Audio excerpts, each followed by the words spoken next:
નાના માણસોને કેવી રીતે મદદરૂપ થવું એ એનામાં બહુ જ ઉચ્ચ કોટીના માણસ એને કહીને મોટી ઉચ્ચેર એક કાર્યકર્તા પરનો ભરોસો મૂકી અને એને એક મોડ આપવો અને એના આધારે કાર્યકર્તાને તૈયાર કરવો એ વિજયભાઈ પાસે શીખવું પડે.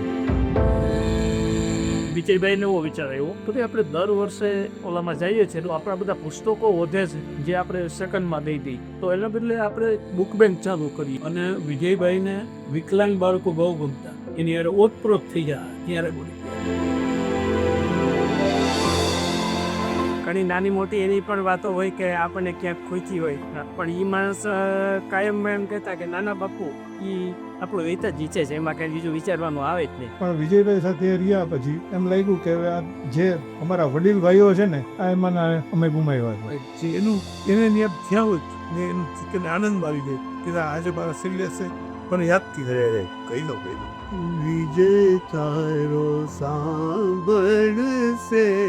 સતવારો